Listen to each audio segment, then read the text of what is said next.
Welcome to the latest installment of Enjoy Life Again, the podcast, fueled by Granite Recovery Centers. So sit back for the next 20 minutes or so as we remind ourselves that even during our darkest hours, light can be found if you know where to look. And we'll have a little fun along the way. So let's get to our host who has committed his life to helping people when he's not lifting things up and putting them down. The guy who's always in beast mode, Mike McCormick. Hello, everybody, and welcome back to the Enjoy Life Again podcast. My name is Mike McCormick. I'll be your host. The podcast is brought to you by Granite Recovery Centers, and today we get to bring on a special guest for everybody. We have former U.S. Senator Scott Brown on, back in the race again. And Scott, I just want to jump right into it. How's the campaign going?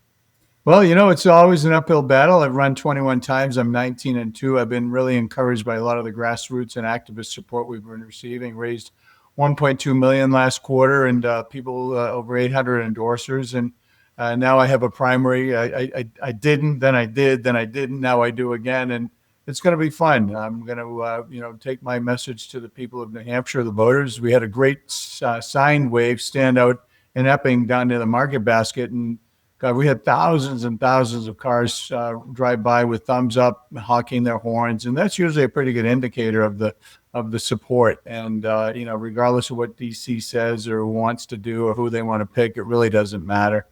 But it's been fun because people understand what's at stake. We lose the House and Senate, then everything kind of goes sideways again. And a lot of the things that people have been caring about, the open borders, the sanctuary cities, the men and boys and women and girls sports, all come back. And in New Hampshire, they certainly don't want it. Maybe in other states, but not here. Yeah, and I think over the years, you've seen your fair share of polls that have happened. And I'm curious, about 15 years ago, addiction and alcoholism became like the biggest talk of the United States. And what do you feel so far that how the narrative around addiction and alcoholism and mental health has changed, going into 2027? Well, actually, people are talking about it. They're more open about it. I just was, if I'm not mistaken, one of the Patriots put is it 988? Yeah, 988 on his shirt. I'm talking about suicide prevention. Those things don't happen. You have, athletes especially talking about depression, about their thoughts of desperation. And one of the things you can do is obviously talk about it, talk to friends, make sure you don't isolate yourself, and then start making bad decisions, drinking and not going out and, just getting on social media and just, looking and hearing and seeing the negativity. It's really important to get, go outside, get some sunlight, hang around with friends that you know and trust that can kind of hopefully break that cycle. And going for long walks, hitting the gym, bike rides, that athletic, it's a known fact that those types of things help many people, not everybody, but a lot of people. Yeah, and I love how you brought up the gym and getting outside and being in front of people and having good, solid friendships and relationships. And, from what I understand, and I could be wrong, I've heard that you've run some marathons. Triathlons. I actually don't even like to drive 26 miles, 26.2 miles. But I've done triathlons. You swim, then you bike, then you run. And I've been doing them, it has to be 25, 30 years. And had a full knee replacement a couple of years ago, so I'm back at it. Did 19 in the last 2 years, and doing pretty well. I think I'm ranked like 60th in the country this year in my age group, which is the super geezer division. But I find that what it makes me tick is it really helps with my balance. When things get tough and hard, I can always go and meet some people who are doing the same thing I do, and there's that great form of camaraderie. So for me, it's triathlons. For others, it may be a book club, or it may be joining the theater group, or it may be joining a choral group, or just going for a walk with friends, or just sitting around at the talking.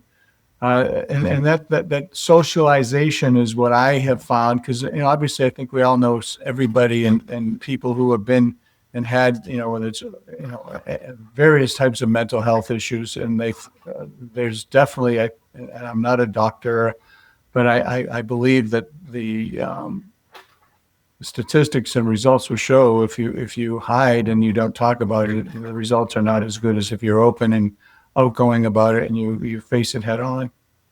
Absolutely. I agree with you. Something we say at Granite Recovery Centers, it's a very frequently used phrase with us, is that the opposite of addiction is connected.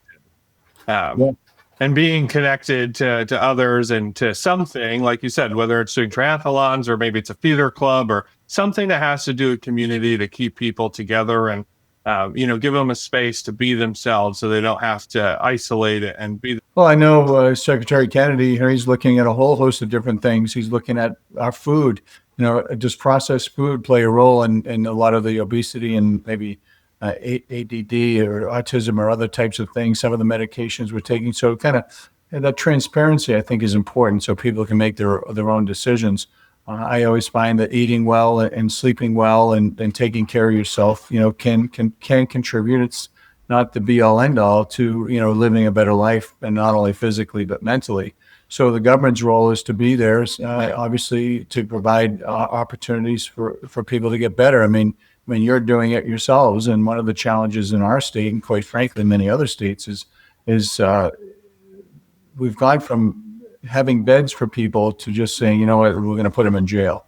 And once they're in that system, because that's where you can get help sometimes, and depending on what state you live in and who you are and many, many different factors. If you see people that are homeless, the homeless is usually a trigger of mental illness. And mental illness is usually a trigger of is it PTSD? Is it with our veterans? Is it drug use or other types of mental health issues that are contributing to drug use and alcoholism? Is that then leading them to become homeless? And it's a cycle. So you need good people to be there as interventionists and hopefully be there, whether is it AA, is it some other type of support system?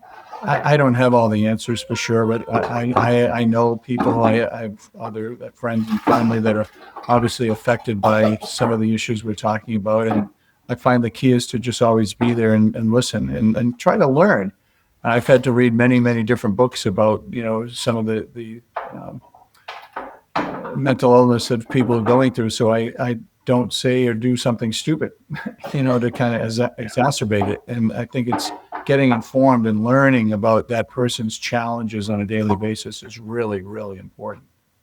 Yeah, bringing up the idea of being informed is a giant leap, for this type of work and for the community. And of course, granted, we do a lot of work with folks with, mental health struggles or addiction struggles. That's our professional niche. That's what we do. And, to hear you talk about the different versions of which, we need to look at this, especially like veterans. And you're a veteran yourself, if I'm not mistaken, correct? Well, I've served for 39 years. I actually just sent away from my DD-214 to see if I achieved veteran status or not. It's not anything I've really kind of focused on, but I'm looking forward to joining some of the VFWs and American Legions, and I want to make sure I don't mess it up. But I did my time. I went where I was ordered. I just have to see if I had enough active duty time. So I am a retired Army colonel. I started as an enlisted man after the blizzard of '78, and not a day that goes by I don't think about the men and women that I serve. Some are amazing people. Well, all of them were amazing, but that camaraderie is something that people miss. And when you're dealing with people, in the military, it's actually that lack of camaraderie and discipline and order that leads them to take a different path and make different decisions. So. And if I could just add one thing, if you hear banging, slamming, I'm shocked that my granddaughter is right there. They play in the dollhouse, and I'm like, okay, so far so good. That's okay. Sometimes it's part of it. A senator also has to live his life as well, so it's totally fine. And we do some really good work here at Granite with veterans, and thank you, for your service, Senator, over the years. I'm happy to hear that maybe you're on the other end of it and going to be able to enjoy some time with people that you served with. I think that's amazing. And otherwise, do you think, because we have this issue of veterans in crisis, we have civilians in crisis, a lot of people are in that right now.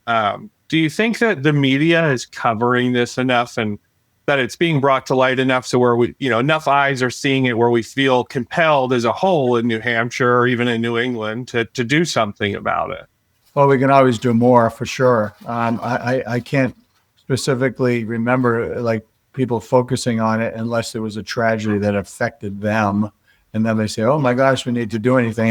I mean, talk about postpartum depression. I think, that's very real. And it's something that, has affected many people, and it's not something you really hear about. And whether it's mental and physical challenges that people are experiencing, it's really hard to talk about it, and especially if you're a rugged go-getter. And thank you, sweetheart. Thank you very much.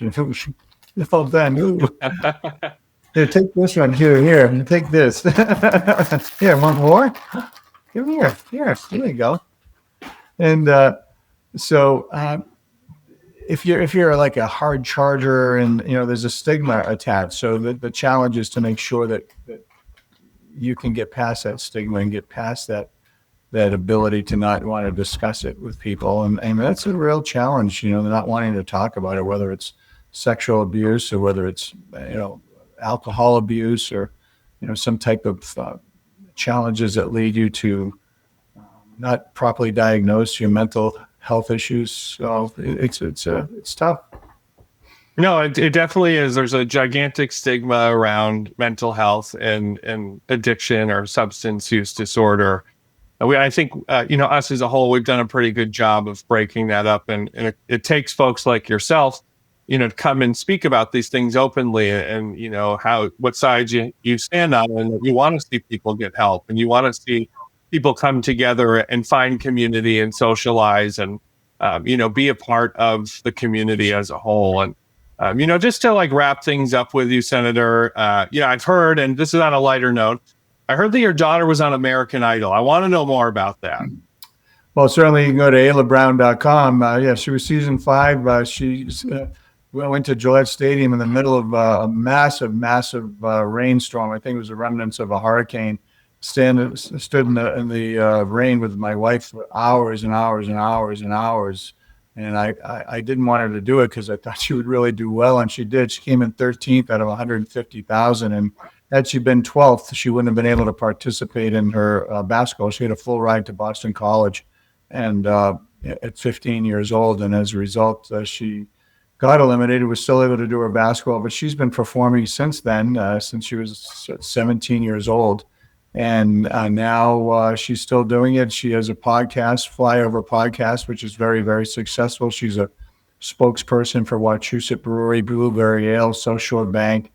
She's got 2 great kids. And I actually have a rock band, Scott Brown and the Diplomats. We opened up for Skid Row. We played down at the Harley-Davidson Museum. You can go to scottbrown-diplomats to learn more. We have a gig, I think it's the 26th of December at Wally's on Hampton Beach, somewhere down in Rhode Island on January 2nd. It's just a great relief. And when you talk about mental health, I'll tell you what, there's a tremendous amount of stress in my life. But when I come home, I'll just turn on the guitar and the amp and sing and play to the point where my wife says, honey, I'm going to go out for a little walk or a ride. Good, take an hour. I think we'll be good. So that's very important. So yeah, we're all music, sports, food, and family are probably the things that everyone agrees upon, and that there's not a lot of stress about. And then you throw in politics or tough business decisions, and a lot of the mental health and stress comes from kids, making decisions, who's the hard ass and who's the nice parent, the bad person. Well, and then the kids, they're so smart. They play you against each other. Well, daddy said, and then mommy said, and then you guys are fighting, and and then you're worrying about money, and like my daughter today, her basement flooded, her heating system went out, both water heaters are down, and now she's got no heat, it's 30 degrees, and that's stress. That's why I have my little granddaughter crawling under right here. Really good so far. You want to come up and say hi? Come here. No? You sure? Okay. And so, I mean, that's stress, and her husband's not here. He's away with my other granddaughter. So she's been dealing with it herself. So it's those life stresses that can trigger things in people. And, it's just a question. That's why I'm around. I'm here to help, and I've been helping and that sort of thing. That's why my granddaughter's crawling around here on the floor. So, but I appreciate the opportunity, and certainly, don't make bad decisions because people love you. I'm speaking to your listeners and viewers, and but by having you not in their lives, it's so much more devastating. To just say I give up and not give people a chance to help is is really sad. And so, if you're hurting, you got to reach out, man. You got to get someone to help. I just say, I need help, period. Just help me. And you'd be surprised when you ask people for help, they usually recognize something special. We're one of the most philanthropic helping nations and people in the world. So good luck with what you're doing. Continued success. And I appreciate the opportunity to get on. Yeah, thank you very much, Senator, for taking the time. And before I let you go, where can we, learn more about your campaign journey right now? Well, you can go to scottbrown.com. You can follow us on Twitter @SEN, Scott Brown, and Facebook. All the social media sites. Yeah, it's been a battle. It's something where like I said, I've run 21 times. I believe I'm 19-2, give or take. And but this race is important, and I feel compelled to do it. And certainly appreciate anyone who's interested, wants to help. Go to scottbrown.com. Well, thank you so much for your time, and we'll hopefully see you again soon in the future. And thank you, everybody, for tuning in to this episode of the Enjoy Life Again podcast. If you or anybody you love or a friend or family member is struggling with alcoholism, addiction, or just mental health issues, please reach out to www.graniterecoverycenters.com, and we'll see you on the next one. Great. Thank you, everybody.